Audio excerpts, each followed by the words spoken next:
So while I have your attention, I am a strong, intelligent, highly intelligent, beautiful, caring, curvy Black woman.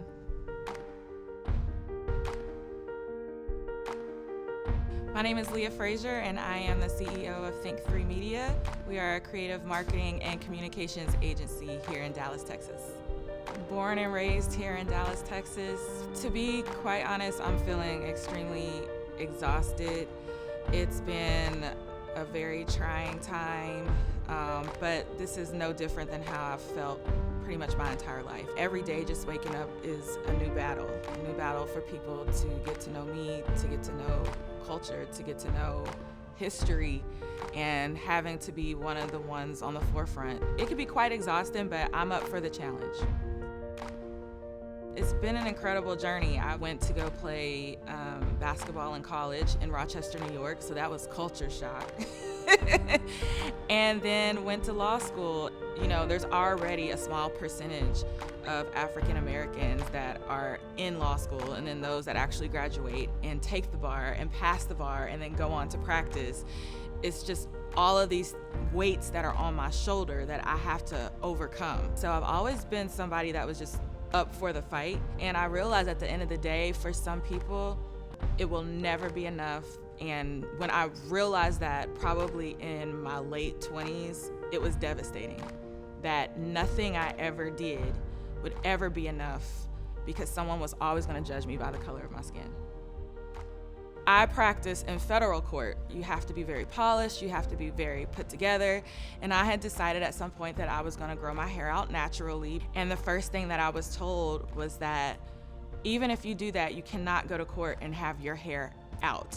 You have to slick it back, it has to be put in a bun. This is what is deemed polished. Why can everybody else wear their hair? This is how my hair grows. I can't help how my hair grows, but in court, this is deemed unprofessional. The more and more it happens and you realize I can't help these things, I was born with these things, the more and more the anger kind of festers because you're not allowed to be 100% who you truly are. So that was that. I grew my hair out anyways. It's fabulous and I love it and I'm never going back, okay? I love my city. I truly adore the city of Dallas. Everything from barbecue to tacos to guac to my margs. Everything about this city, our culture, our art scene, our musicians, our fashion designers.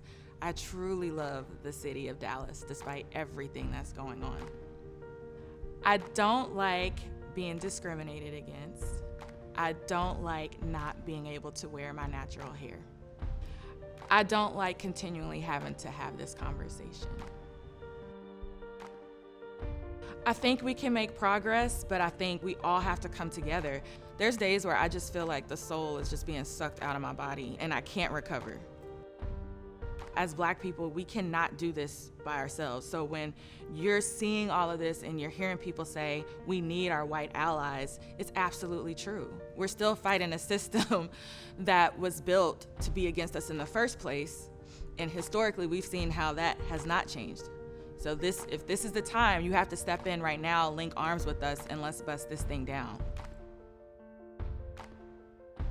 Progress looks like, how can we police the police?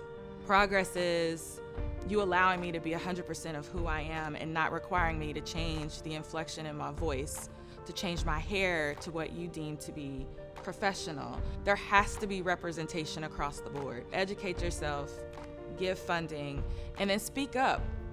I'm actually happy to see the protests. I've had anger, hopelessness, all of these emotions built up for so long that I can understand why people are gathering and saying enough is enough. But there is a difference between the protesting that's going on and then the looting that's occurring afterwards. So I do not support the criminal activity that occurs afterwards and the destruction of our small business owners and their property.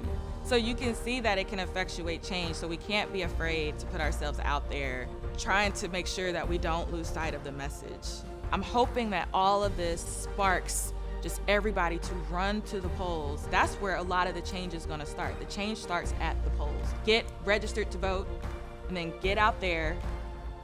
Just tire these candidates with questions that are important with you, and then make your decision and vote someone into office that can support and protect you. It's that important.